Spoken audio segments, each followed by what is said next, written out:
म्हणजे दिल्लीमध्ये सुद्धा जिथे जिथे अकबर रोड, हुमायूं रोड असे काय काय रोड्स आहेत तिथे ते लोक त्याच्यावर काळं फासतायत. नमस्कार, मी साहिल निकम तुम्हा सर्वांचं मनापासून स्वागत करतो. तर छावा चित्रपट पाहिल्यानंतर एक मनात नक्कीच गोष्ट येते की आजपर्यंत आम्हाला चुकीचा इतिहास दाखवला किंवा शिकवला का गेला.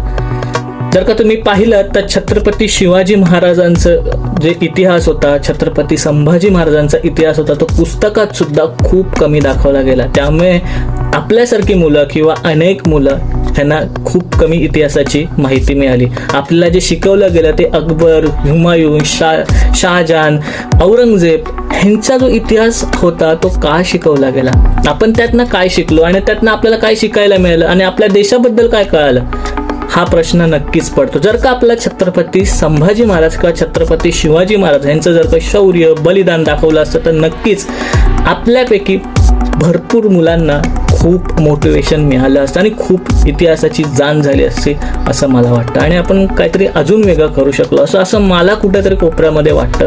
आज तुम्ही छावा चित्रपटानंतर तुम्ही बघत असाल रिॲक्शन्स लोकांचे. प्रत्येक माणूस थिएटरमध्ये जेव्हा बाहेर पडतो किंवा आतमध्ये जरी बसलेला असेल तो रडतोय, ढसा रडतोय, लहान मुलं सुद्धा रडतात. तर तुम्ही अंदाज लावू शकता जर का तोच इतिहास पुस्तकांमध्ये असता तर किती फरक पडला असता. आणि मला वाटतं की ह्या सगळ्यासाठी त्या इतिहासासाठी, चुकीच्या इतिहासासाठी त्या वेळेस ते जे शासक होते, मी कोणत्या शासकाचं नाव नाही घेत, ते तिथे जिम्मेदार आहेत. कारण त्यांच्यावर जिम्मेदारी होते की जे शिक्षणच खातं होतं त्यांनी तो इतिहास छत्रपती शिवाजी महाराज किंवा छत्रपती संभाजी महाराज अशा अनेक लोकांचा, अनेक राजांचा इतिहास आपल्याला दाखवला असं खूप फरक पडला असं. छावा चित्रपटानंतर तुम्ही बघतात की आता रिॲक्शन्स येतात लोकांचे. दिल्लीमध्ये सुद्धा जिथे जिथे अकबर रोड, हुमायूं रोड असे काय काय रोड्स आहेत तिथे ते लोक त्याच्यावर काळं फासतायत आणि असं लिहित आहेत की यार म्हणजे काळं फासतात आणि छत्रपती शिवाजी महाराजांचे नारे देतात वगैरे. तर हे सगळं बदल आपल्याला पूर्ण देशामध्ये पाहायला मिळतं. काही लोक जे नॉन महाराष्ट्रीयन लोक आहेत ते सुद्धा जाऊन चित्रपटगृहामध्ये रडत आहेत. त्याचा अर्थ की छत्रपती संभाजी महाराजांचं बलिदान किती होतं आणि किती असंही झालं ना की चुकीचा इतिहास पेरला गेला छत्रपती संभाजी महाराजांबद्दल.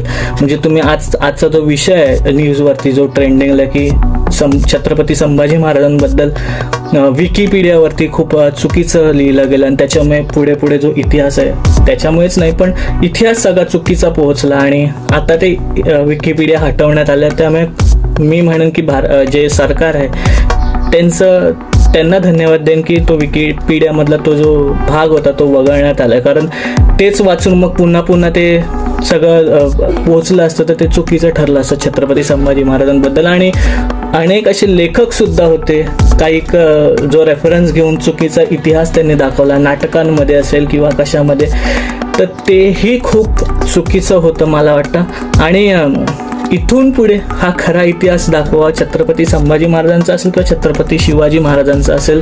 नॉन महाराष्ट्रीयन लोक जेव्हा म्हणतात की हिंदुत्व हेच होतं, छत्रपती संभाजी महाराज असेल किंवा छत्रपती शिवाजी महाराजांनी खरंच हिंदुत्व जपलं, सनातन धर्म जपला, तर हे सगळं आत्ता लोकांना कळतंय जेव्हा छावा चित्रपट आला तेव्हा.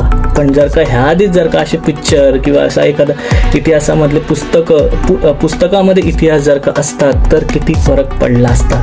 पूर्ण देश आज एकवटलेला दिसतोय, थिएटरमध्ये असेल किंवा थिएटरच्या बाहेर असेल, पूर्ण सगळीकडे न्यूजमध्ये सुद्धा छत्रपती संभाजी महाराज, छत्रपती शिवाजी महाराजांबद्दल बोललं जातंय.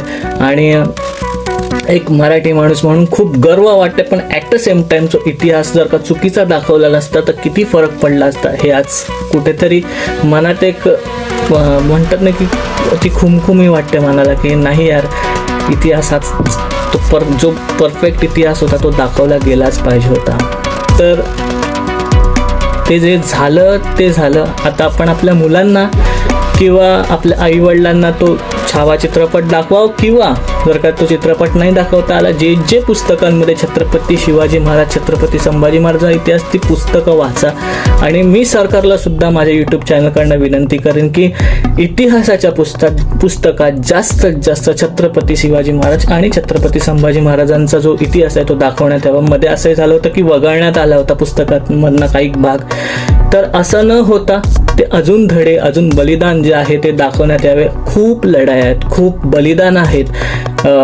मावळे असतील किंवा सरदार असतील छत्रपती शिवाजी महाराजांचे, वीर तानाजी मालुसरे, बाजीप्रभू देशपांडे होते, असे भरपूर लोक आहेत, जे भरपूर व्यक्ती आहेत, त्यांनी स्वराज्यासाठी बलिदान दिलं. आणि त्यांचे जर का धडे नाहीत तर मग ते अकबर आणि हुमायूनचा वाचून आम्ही करणार काय? शहाजहाननी काय ताजमहल बांधला?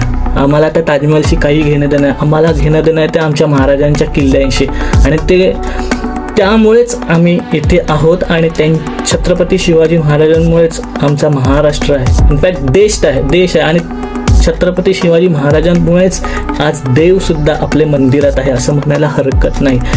त्यामुळे मला वाटतं की आता इथून पुढे जो इतिहास दाखवला जाईल तो खरा इतिहास दाखवला जाईल, आणि इतिहासाच्या पुस्तकात सुद्धा तेच दाखवलं जाईल जे खरं होतं आणि जे आपला इतिहास होता, नाही की जे परप्रांतीय होते, जे अकबर वगैरे होते, त्यांचा इतिहास दाखवला जाईल. तर इथेच आपण थांबूया आणि आशा करतो की तो इतिहास जो आपल्याला हवा आहे तोच बघायला मिळेल. आणि अजून एक गोष्ट सांगतो की जर का तुम्हाला झुकेगा नाही मी एक पोस्ट वाचली की झुकेगा नाही साला जर का तुम्हाला मुलांना सांगायचं असेल तर ते पुष्पा 2 नका दाखवता, त्याच्यासाठी तुम्ही छत्रपती संभाजी महाराजांचा छावा दाखवा. तर इथेच थांबूयात आणि पुढच्या व्हिडिओमध्ये आपण भेटू. तोपर्यंत आपलं यूट्यूब चॅनल पाहत राहा आणि लास्ट बट नॉट लिस्ट स्वतःची काळजी घ्या.